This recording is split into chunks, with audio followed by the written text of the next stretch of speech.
Richard Lingaman, when did you the very first time get interested in Sinclair Lewis? You remember? Well, I think it's when I read Main Street, and I come from a small town in Indiana, and so it kind of it was a liberating experience because it was about like my own hometown. What was Main Street? When was it published? Main Street came out in 1920. It was a sensation, and it was a novel about a village called Gopher Prairie in the state of Minnesota. Where are you from in Indiana? I'm from Crawfordsville, Indiana, which is a much larger town. But still, it had some of the aspects of a small town, the provincialism and the conformity. When did Sinclair Lewis live? He was born 1885 and died 1951. How many times was he married? And he was married twice. Once to a New York woman named Grace, and the second time to a famous colonist named Dorothy Thompson. How many children did he have? He had two boys. One by his first wife, died in World War II, and the second one became an actor, and he died young of a form of cancer. How many books did he write? He wrote 22 novels. He was very prolific. Did he make a lot of money? And he was exceedingly successful writer. In the 20s, he was a bestseller, and even in his lowest period in the 30s, he would sell 50,000 copies. So he made a good living. And if you were to define him as an individual, what would you say? I would say he was a man with a fierce sense of injustice and a sense of what was wrong with America and a desire to change it, to reform it. He could be a rude man. He was very quick-witted. He had little patience with cliches, and also he liked to, at least in his earlier years, he liked to do monologues at parties. So he would be constantly doing a monologue and an impression of somebody who would often be a character in his next novel. He was witty, and he was also truculent, and he was a bundle of paradoxes, I think. Where did he live in his life? Oh, he had no fixed address, you might say. That's exaggerating, but he moved around a lot from in boyhood, and then in New York for a while when he worked, but he quit his job, became a full-time writer, and so he moved around. He lived in the Twin Cities, and then he lived in Washington to write Main Street, and he came back to Washington after Main Street was a big success. He went to Europe, and he went all over Europe, and he lived in Minnesota again, and he lived in Massachusetts. He never really settled down. Sauk Center, Minnesota, where is it? Well, that's in the southwest part of the state. It's in sort of the flat part of the state. It's wheat country, or used to be wheat country. I think they put different crops in now. But it was a typical Minnesota town with the Swedish farmers and the German farmers and the Yankees who ran the town. How long did he live there? And he lived there really just his first 17 years, and then he went away to prep school to prepare for college and at Oberlin Prep, and then he went to Yale. And then after Yale, he returned briefly, and then he started wandering, and he went off. On your opening pages of the pictures here, his father, Dr. E.J. Lewis, is up at the top. What was he like, and what did he do? Well, he was a typical country doctor. He was a very meticulous man and a very punctual man. The people said they could set their watches by him every day when he walked to the office at the same time. And he was a rather stern man, but I think he could never quite make out what Harry, that was what Sinclair Lewis's boyhood name was. His full name was Harry Sinclair Lewis. And he kept telling Harry, "Why can't you be a normal boy like every other boy?" And but Harry was different, and he couldn't. But I think he was, on the whole, a good father. His mother. And his birth mother died when he was 6. I think that was a kind of a traumatic event in his life, and that he didn't remember her very well. But I think that was a loss of tenderness and maternal affection, and it was a shock to him, and he became withdrawn afterwards. But his father, who was known as Dr. E.J., married another woman, Isabel Warner, and she was a good woman, and she lavished her maternal instincts on Harry.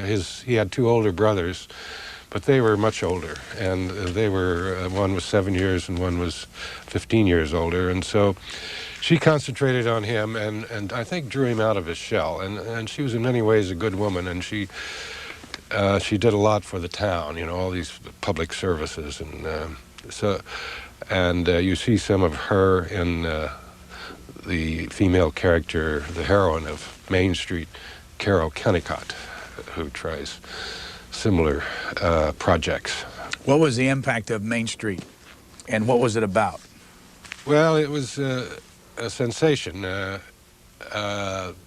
was compared to Uncle Tom's Cabin in the way it provoked a nationwide controversy. It was a little slower in building, but it started in New York and spread west because there wasn't the media that there is today. But it did build up, and it had people discussing was this a true picture of America? I mean, because Lewis claims in the foreword, this stands for America. This Main Street runs right through all America, and this town of Gopher Prairie sets the standards for all America.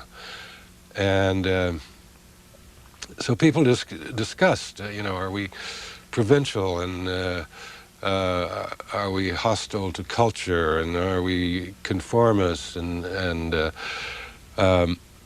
then a lot of people who read it were small-town people who had moved to the cities, and they read it, and they wanted to be.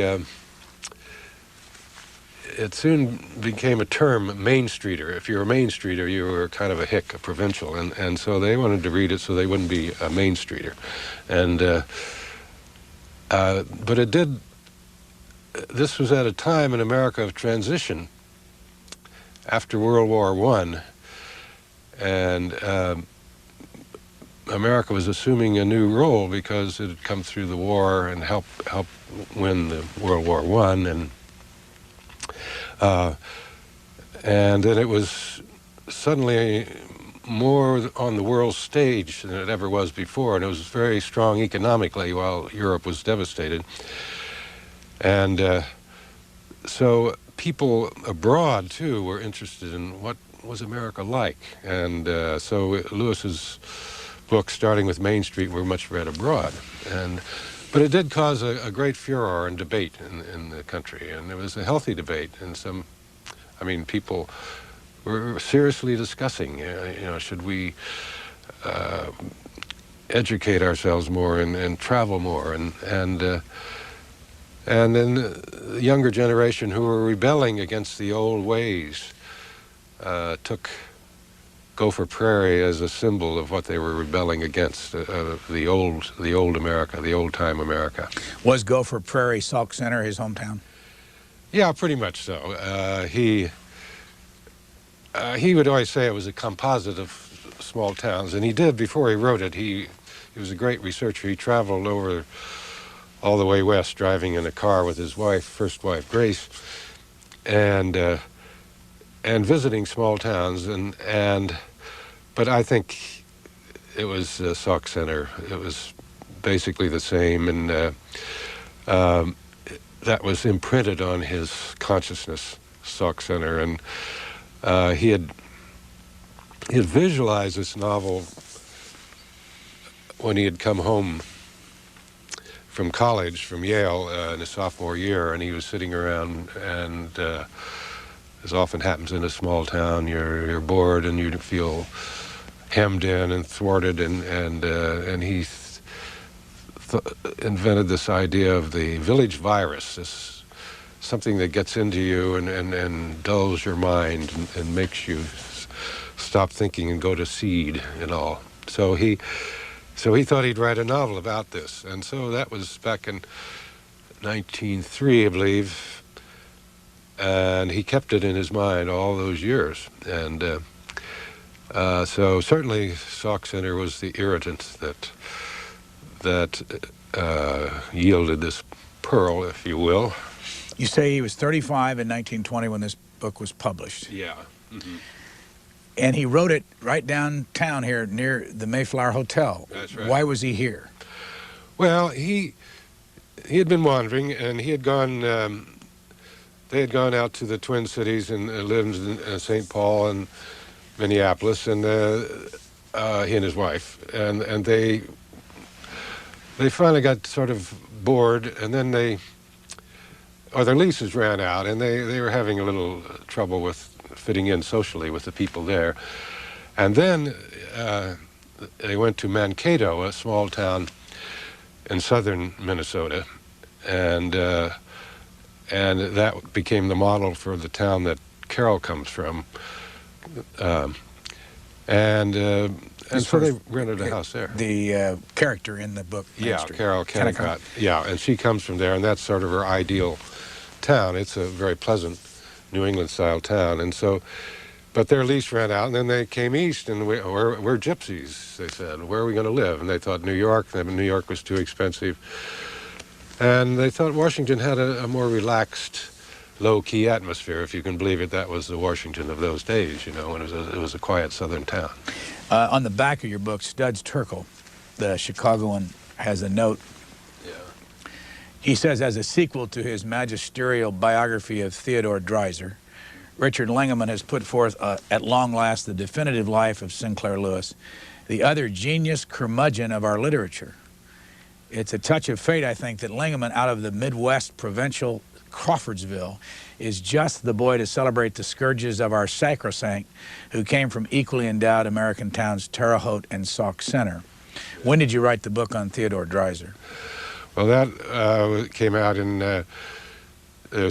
two volumes, 1976 and 1986 and 1990. When did Theodore Dreiser live and write? And he was born in 1871, and he died in 1945. There's a moment in your book where Dreiser and Lewis have a falling out. Over what? Yeah, well, they didn't know each other well, but Lewis always praised Dreiser as a great pioneer, a great pathfinder. He was an older writer to Lewis, and then, Dreiser had written a book about Russia, and he had visited during the 20th anniversary of the revolution, or the 10th anniversary, sorry. And then Dorothy Thompson, whom Lewis was just falling in love with, this is in 1928, she had gone there. She was a foreign correspondent. And then she later wrote a book.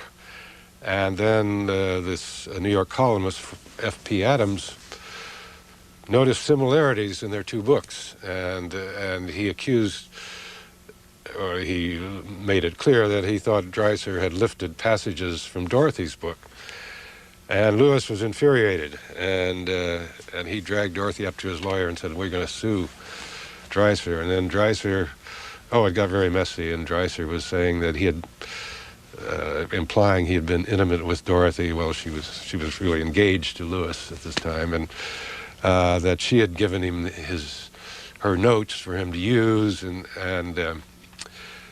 anyway, they didn't sue, and which was probably fortunate. But then at a literary dinner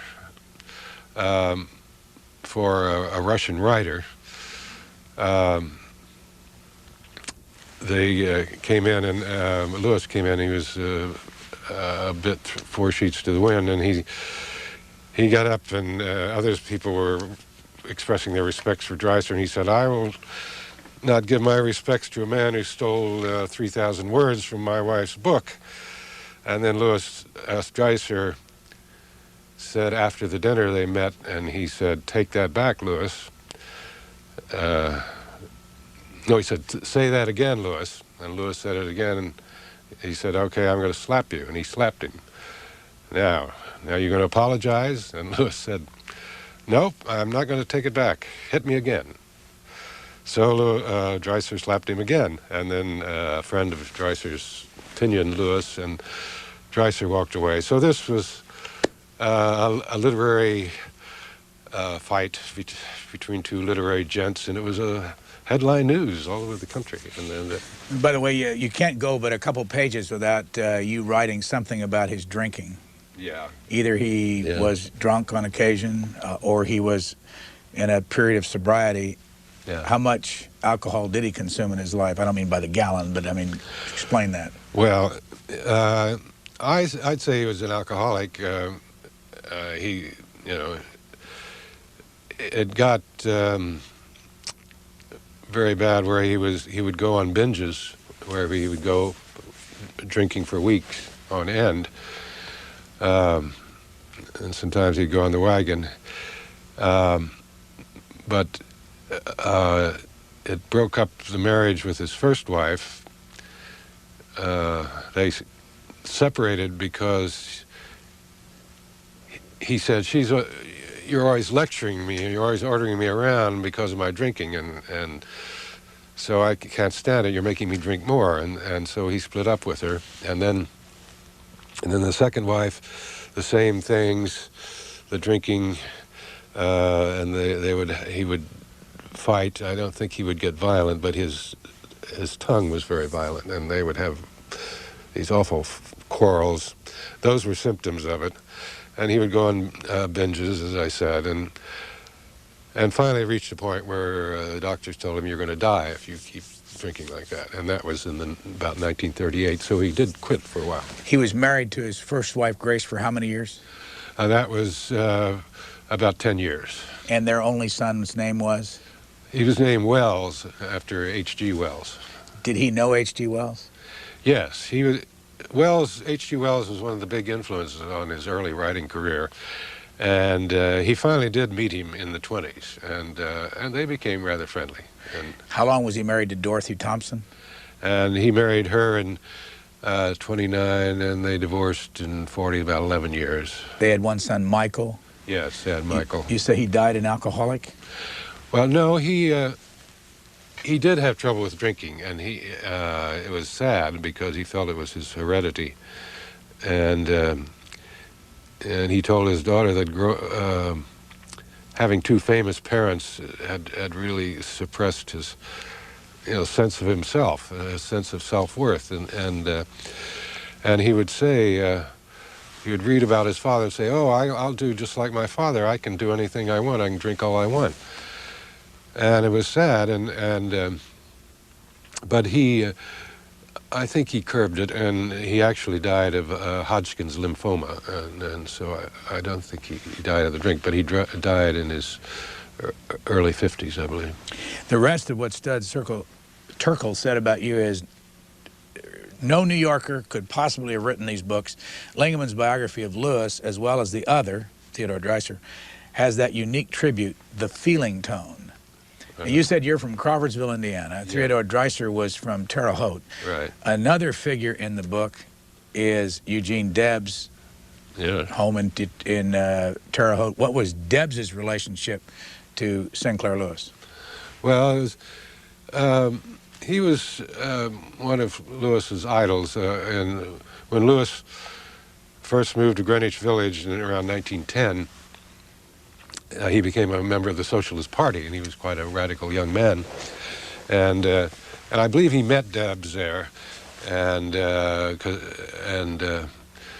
but he admired him greatly, and he gradually built him up as a kind of a Christ figure in his mind, which Debs was kind of to the labor movement. And how many times did Debs run for president? Well, let's see. He started in '04, I believe, and he ran through. The last time was 28. So 5 or 6 times. Yeah, yeah. And he, I guess in 1912, he got about 1 million votes, and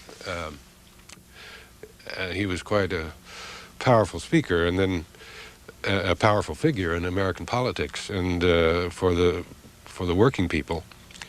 And Lewis admired him a lot, and then Debs went to prison because he opposed World War I. He made a speech, and there were very strong laws against sedition, and he got out, and Lewis wanted to write a novel about labor, and he thought he would model the character on Debs, and Debs had just got out of prison, and he was oppressed by all the battles going on within the labor movement and the rise of the Communist Party, and the Socialist Party was splitting up. And anyway, Lewis went out to Chicago, where Debs was staying at a sanitarium there to recoup his health, and he talked to him, and Debs was willing to cooperate, and he said he would change him so it wasn't really like Debs, but he would base it on his life, but he just couldn't make it go, he said, and then he met some doctors out there, and he's decided to do a novel about a doctor, Aerosmith, instead. But he continued to dream of this novel about Debs all through the rest of his writing career. While you're speaking about Aerosmith, one of the 22 novels, the Pulitzer Prize, he turned it down for that novel. Yeah. Why? Well, there was some sense of revenge in it, perhaps, but I think it was a high-minded sense, in that Main Street was chosen by the judges for the 1920 Pulitzer, but then the trustees of the prize, who have the final say, they overruled it and gave it to... trustees of Columbia. Columbia, right, yeah, who administer the Pulitzer Trust. And they overturned it and awarded it to Edith Wharton's The Age of Innocence. So Lewis felt that it was the old guardists of literature, the conservatives of literature, and who thought that he was too critical of America. And the terms of the prize said something about that this should represent the highest aspects of American character, or some words that imply that it should be an uncritical look at America, and he thought this would thwart writers, that this prize would become so central that it would set standards for American literature. And so when Aerosmith won the award, he turned it down, and he wrote a long letter giving his reasons, but mainly it was a protest against this. He thought the prize was stultifying, and it set too conservative standards for American novel writing, and American novelists should be free, and they shouldn't be herded into a certain kind of writing, and for right or wrong. But I think it was a principled stand he took. A lot of people thought he was a publicity hound. What was Sinclair Lewis's relationship to The Nation magazine? Well, he was a regular contributor in the 20s, and he was a friend of the editor, Oswald Garrison Villard. And I think the politics of The Nation then dovetailed very comfortably with Lewis's. They supported, The Nation supported Senator La Follette, who ran on the Progressive Party ticket in 24 against Coolidge, and Lewis wrote some articles for them, doing mock interviews with the Main Street people and asking them who they supported, and he'd ask Carol Kennicott and her husband, Dr. Will Kennicott, and some of the other characters, and also Babbitt. He asked Babbitt. And anyway, he because he was sort of a conservative radical, I guess you'd say, or he was a radical in a good suit. And he always clung to a vision of socialism, but he didn't have anything clear program. But he certainly based his criticisms of America on that, and the nation was very sympathetic. Villard was very sympathetic to him, and he liked Villard. What's your relationship to the Nation magazine? Well, my relationship is that I've worked there about 20 years, and I was executive editor there, and now I'm a senior editor there. And so I've had a very close relationship, and I appreciate the tradition. In fact, I wasn't quite aware that Lewis had written that much, or that there was this correspondence between him and Villard, and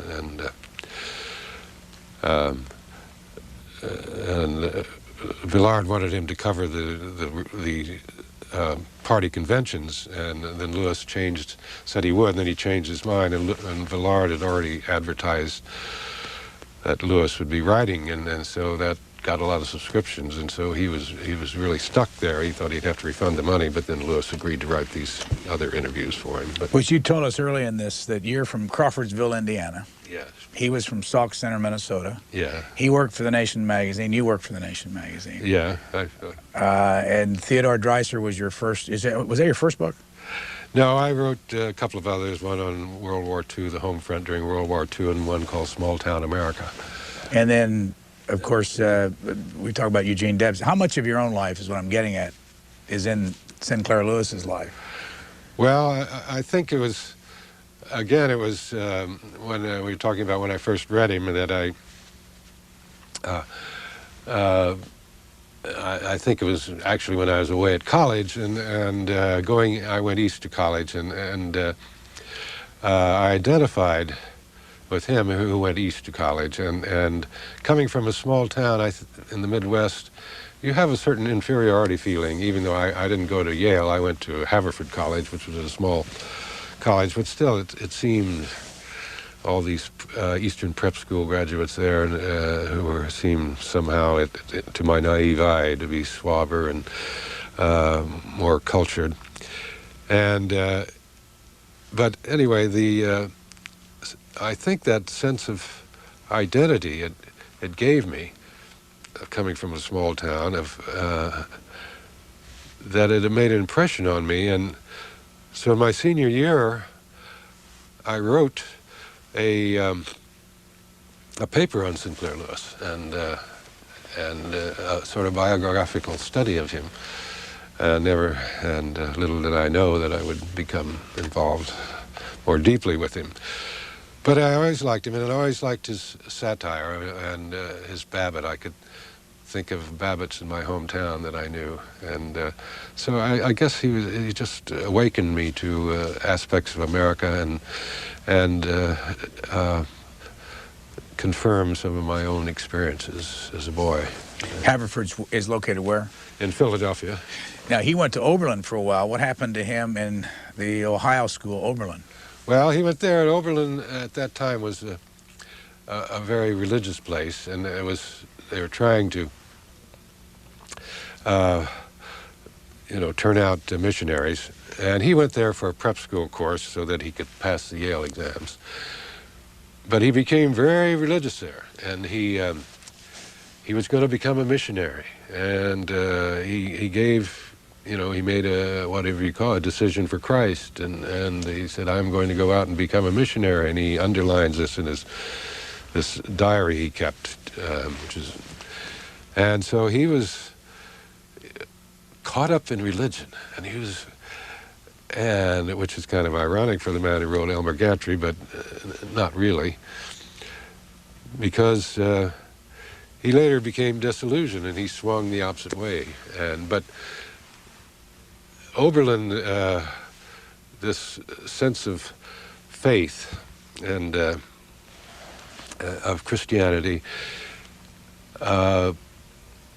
this inspired him and disillusioned him, and that had an impact on his life. And So when he wrote about small Middle Western colleges, they were based on Oberlin. And when he wrote against religion, I think he was writing out of disillusionment, his own disillusionment and his loss of faith, that in a way that he had. And that he said to Upton Sinclair once that, oh, religion draws in idealistic young men, and what a waste when they could be out working to improve the world. And he didn't think organized religion was doing anything to help the world. And he became a socialist and agnostic or atheist. And so that experience is kind of comical. He was just so religious, and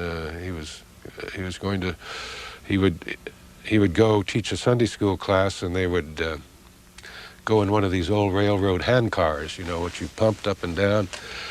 And that happens in Elmer Gantry, too. And they would go to this little village, and he and the other students, and they would teach Sunday school.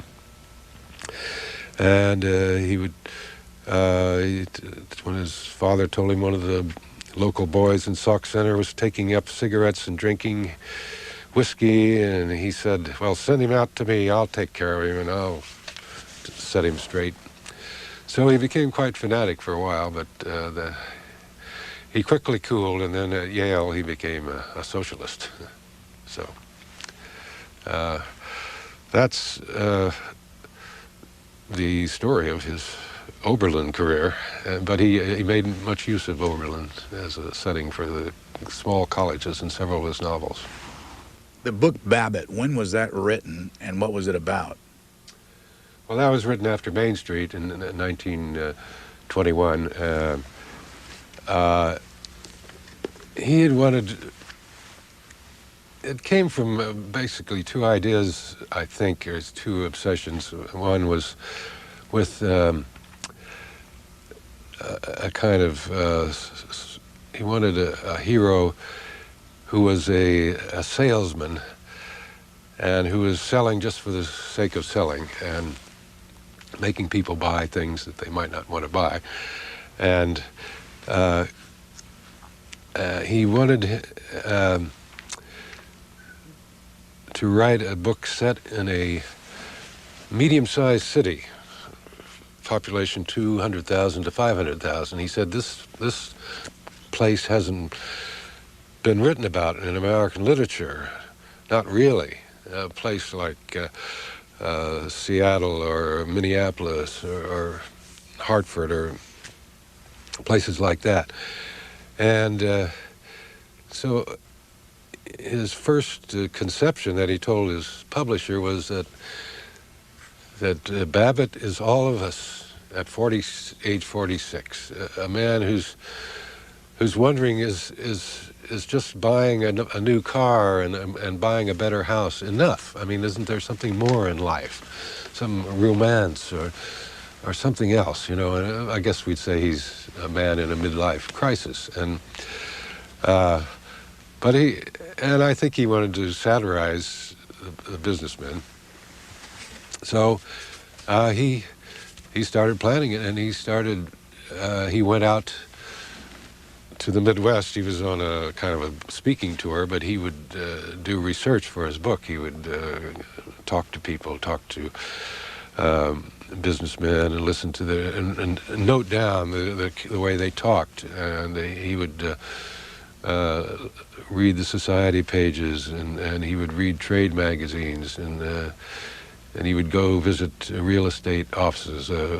Babbitt's a real estate man, and so that started the research, and then he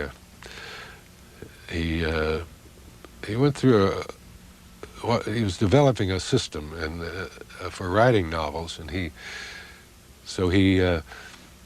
after he did the research, he filled this notebook full of stuff, and then he'd add biographies of all the characters, and he'd have to get the names for the characters. And the name was very important to him. His publisher, Alfred Harcourt, said, "You write to a name." He said, a character doesn't come alive till I know the name. And so with Babbitt, he originally called Pumphrey. he decided that wasn't right. It was just too English and too effete. And he thought of Fitch, and he thought of some other names, and he wanted a common name, sort of, but not as common as Smith or Jones. But so finally, Babbitt came out, and there are different theories for the origin of it. But anyway, Babbitt, George F for Follinsby, Babbitt, and that seemed to be the right name, and it was. And so he went on down the list, all these other characters in there.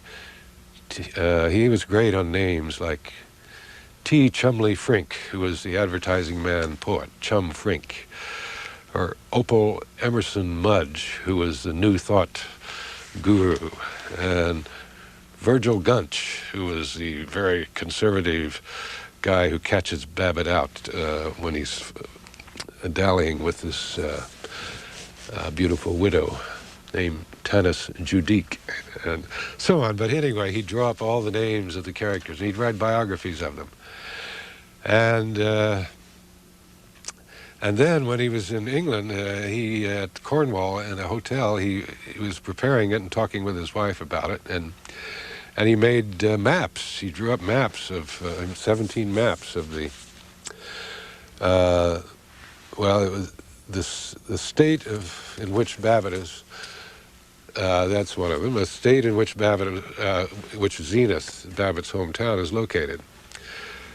And he drew maps of Zenith, and then he drew maps of Babbitt's neighborhood, which that one is. And then he drew maps of Babbitt's office and Babbitt's house, and both floors and every room in the house. And they were incredibly detailed. Now, Cincinnati plays a part in this, doesn't it? Yes, I think he started out in Cincinnati. That was his base for his research, and he stayed at I believe, the athletic club there, or Queen City Club, I believe it was called, and he talked to a lot of people there, and there's some society notes that he lifted and put into Babbitt. He parodied the Society reporter. Main Street in 1920, Babbitt in 1922. What was the political impact of Babbitt? Any? Well, at first it was the people it was satirizing, such as the real estate people, and also the what we call the service club members of the Rotary Club and the Kiwanis Club. They sort of took it in stride as saying, "Oh yeah, we all know Babbitt's in our profession," but then I don't know. It seemed that gradually they became aware that it was kind of a subversive book. It was anti-business, and this was during the 20s, which was a conservative time, and so it began attacking it and defending Babbitt, and they saying Babbitt's not a bad guy. He's a good guy. He's the kind of American we approve of, and of course Lewis was always ambivalent. He always said, "I love Babbitt. I think Babbitt's a great guy, but he just, he should read more and understand more and pay more attention to politics and don't believe the canned opinions he gets in the newspaper and things like that." So, but there was sort of a backlash against Babbitt, but a delayed one. It was a sensation when it came out. On page 212, you have a couple of quotes here from Gracie to a friend, Stella Wood, and you quote the letters from Gracie to Stella Wood all through the book. Who is Stella Wood? Well, she was a pioneering teacher that they met in St. Paul, and she started kindergarten there, and she worked with very young children, and Grace had become quite impressed with her and learned from her about taking care of children. The reason I mention it is because I want to read a little bit what you write relating to what you just said about Babbitt. Gracie expressed Hal's view to Stella Wood, Hal meaning Sinclair Lewis, who had raised the popular objection. Quote, this is what Gracie wrote: "Hal is not a medicine man. He has no remedies to offer. Who would take them if he did?" And you write, "He believed that Americans would get more out of life, quote, if we would only try to see," and see as in big letters. So he tries to force our eyes open, unquote, she said. And then awareness was Lewis's program, you write. It's true. I think, yeah, Gracie was very insightful, and I think she sort of expressed his views, but because he always said, I mean, I could backtrack a little and say that when he first wrote a draft of Main Street, he had all kinds of suggestions for what to do about small towns that were, ugly and badly designed, like Gopher Prairie. But he took them out of the book because a person who had read it, another novelist, James Branch Cabell, said, well, it distracts from the story. And his notes for Babbitt, you can see his suggestions of Babbitt's, if they would just do this and that. But he felt that it didn't have a place in his novel. He wasn't there to offer programs. But it was very important to him, I think, this idea of awareness. And I'm glad you mentioned it, because he felt the people of Gopher Prairie were sort of mentally dead, that they just lived lives of habit, and they thought in cliches, and he thought the same thing of Babbitt, that Babbitt went through these ritualized social encounters with the roughnecks, the table at the athletic club, and he would go out and sort of tell lies to sell houses, and he was in a whole ritualized life, but he wasn't thinking for himself. Main Street 1920, Babbitt 1922, based at Main Street in Sauk Center, Minnesota, called Gopher Prairie. The town of Zenith for Babbitt, that's Cincinnati. Yeah, pretty much, yeah. And then Martin Aerosmith, the book, was centered in what location? Well, it was set in this, some of it anyway, the early parts were set in this mythical state of Winnemac, where Martin grows up, and he gets his medical MD degree at the University of Winnemac, the state university. And that's kind of where in the United States? And that's, well, he said the northern border was Michigan and western Illinois, the southern was Indiana, and the eastern was Ohio. So it's sort of in Lake Michigan. And that was 1925. And then in 1927, Elmer Gantry. And that was located where? Well, that was also started out a lot of it was in the state of Winnemac, yeah, much of it, and then and Gantry ends up in Zenith, and well, he doesn't end up there. He goes through Zenith for a while. Then he's called to New York. And Elmer Gantry was what? What did he do? Well, Elmer Gantry was. He went out and went to divinity school and became a minister, and then. But he was kind of bored with that, and he becomes, he gets in trouble first with drinking and wenching, shall we say, and so he loses his pulpit, but then he joins up with this woman evangelist named Sharon Falconer. And so he becomes an evangelist, a traveling evangelist, and in those days they had these the tent show evangelists, and they literally spread the sawdust on the ground, and they'd call for you to decide for Christ, and you'd march up the sawdust trail, and so anyway, he was very successful, but then her career is destroyed, and she dies in a fire. So he goes on and becoming an evangelist, but eventually returns to the organized church and rises in that and becomes a respectable figure, but is more dangerous in a way in the end. Who is Reverend William? Is it Stidger? Stidger, yeah. He was a minister in Kansas City, and he had met Lewis in Terre Haute when Lewis was there visiting Debs, and they had talked, and Stidger criticized him for the minister he created in Babbitt called Dr. John Jennison Drew, but Lewis had taken some of Dr. Drew's ideas for pepping up the church from Stidger's ideas, which were, how to increase the collection plate and how to make the church pay, he said. And, it's just ways to raise money, and it just run the church more like a business, he said. And You quote Stidger's daughter, Betty. Is she still alive? No, I got that from his grandson, I believe. Yeah. Stidger's grandson. Maybe he's still alive, I don't know, but his grandson. Did you talk to him? Yeah. And he's writing a biography of Stidger, and he gave me that material. I just want to read what Stidger's daughter, Betty, said about Sinclair Lewis. Right. Betty later recalled the famous house guest, Sinclair Lewis was a house guest at Stidger's home. Yeah. He was very considerate, but not too conscientious, she writes. Yeah. He had the florist deliver huge baskets of flowers to his charming hostess, my mother, and then charge them to Dad. He raved at our Jessie's cooking, and then Jessie would forego the vacuuming to concoct some special dish for supper, and likely as not Red, that was his nickname, Red Lewis, would just eat at the athletic club that night.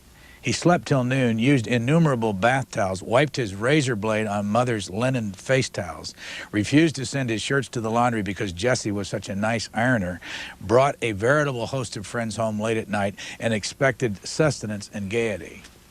Why'd you put that in there? Well, that gave partly a picture of this tumultuous time he spent in Kansas City.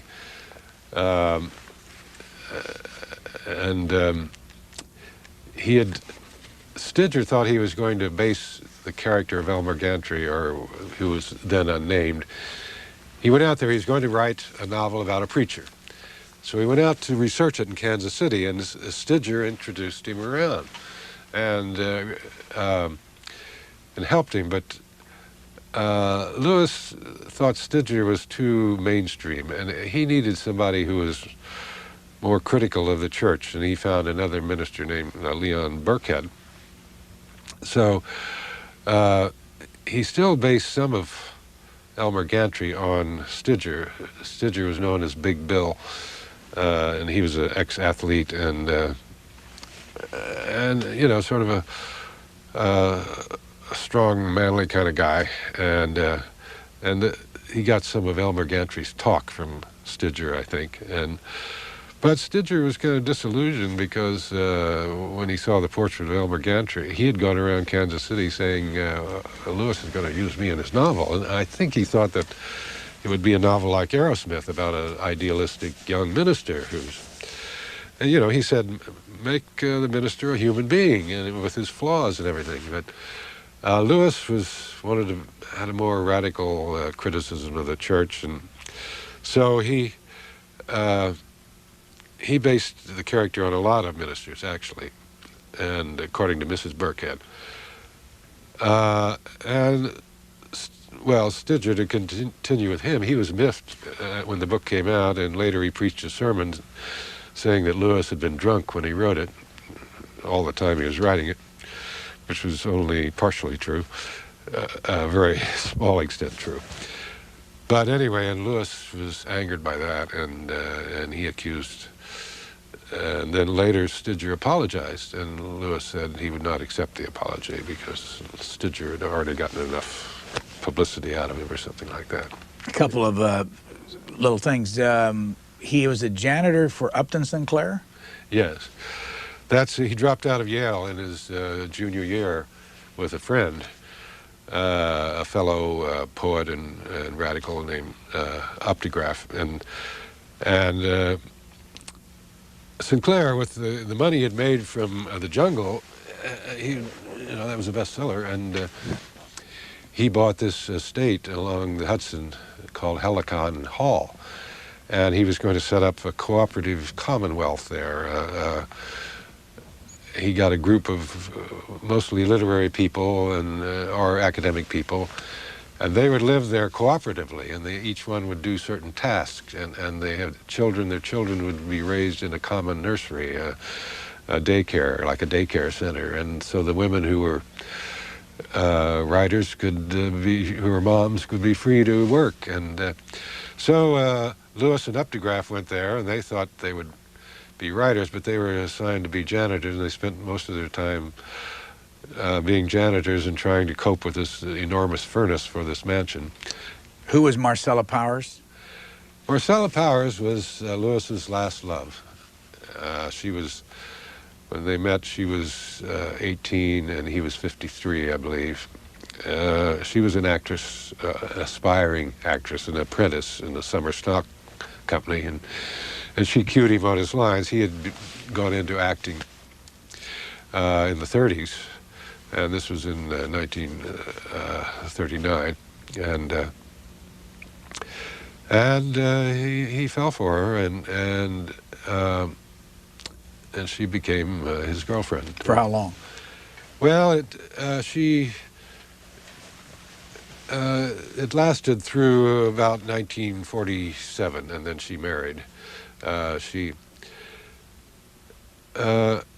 think she was very fond of him, but she said, "I love Red, but I'm not in love with him." And she had a roving eye, you might say, and she started going out with other guys, I guess, and finally he had to make a compromise with her so that she would give her freedom to see younger men, really. And in World War II, she was dating all the GIs and everything, but he would constantly get her, try to get her to come out and see him. He was living in Minnesota then. You say he got her pregnant? And it seemed to be, he refers in his letter to Junior, and our little Junior, which we could have had, but I can't find any other confirmation of that. But some people thought there was nothing sexual about their interest, but I think there was. We don't have much time, so I'm jumping around. That Ernest Hemingway had a character in one of his books, and I want to quote what the character said. And it was, before I read it, he's referring to Sinclair Lewis. Yes. They spy a man in the restaurant with, these are Ernest Hemingway's words, a strange face like an over-enlarged, disappointed weasel or ferret. It looked as pockmarked and as blemished as the mountains of the moon seen through a cheap telescope, and the colonel thought it looked like Goebbels' face. If Herr Goebbels had ever been in a plane that burned and not been able to bail out before the fire reached him. A little spit ran out of the corner of his mouth as he spoke, peeringly with the elderly, wholesome-looking woman who was with him. Talking about Sinclair Lewis. Yeah. Was he a strange-looking guy? Very cruel portrait. Yeah, he had well, he was tall and he was red-haired, but his complexion, he had skin problems. He had had acne as a kid and then treated with x-rays, and it may have contributed, but anyway, he had a hereditary disposition to skin cancer, and that broke out in the 20s. He started having these basal cell skin cancer eruptions on his face, and he would have to treat them, and it seemed to leave scars, and his face would get all red and covered with scars. And H.L. Mencken, his friend, said it looked like a lizard skin sometimes. And sometimes the treatments would clear it up, but it would come back. And so it left his skin very rough and pockmarked. And he was very self-conscious about it. It was very sad, but he could never quite get rid of it. But he would have these treated periodically. And Hemingway had formed a distinct dislike to him, and got his revenge in this very cruel way. Voted the most eccentric out of his Yale class in 1907. Yeah. You say he was the loneliest man in the world? Yeah, that's what people said, who knew him. He felt that. Would you have liked him, do you think? I think he could be very charming and entertaining and interesting. He was good on politics. When he was married to Dorothy, she was, the real policy wonk and the columnist, but he would sit around and making common sense, shrewd observations on politics, and I think he could be very funny on politics, and that was the problem with their marriage, was that she was always more interested in politics than he was, in a way. I mean, she was always talking about the situation. You know, what's the situation in Europe, the situation in Washington? And he said, I'm sick of hearing about the situation. And she monopolized the conversation, and she was crusading against Hitler in the 30s. And he said, if we ever divorce, I'm going to name Hitler as a co-respondent. And so he was, and so she invented a character called the Grouse, and she used him in her column, and that was Red Lewis. What year did he die? And he died in '51 in Rome. Where is he buried? He's buried in Sauk Center, and next to his mother and father. Have you been there, by the way? Oh, yeah, several times. Mm-hmm. And do you ever go back to your hometown of Crawfordsville? I do. I haven't been there recently, but I've gone back for my high school reunions, and my parents are no longer alive, so I don't have as much reason to go back. I used to go back. My mother was there for a long time, and so I miss going back there in a way, but I just haven't had any particular cause to. What's your next book? Well, I haven't decided yet on a subject, but I hope some kind of biography, perhaps. They take a long time, and I'm looking into my some possibly German Americans, something about German Americans, their history in this country. And how long did it take you to write this book? Well, that started in 1993, and it took about 7 or 8 years.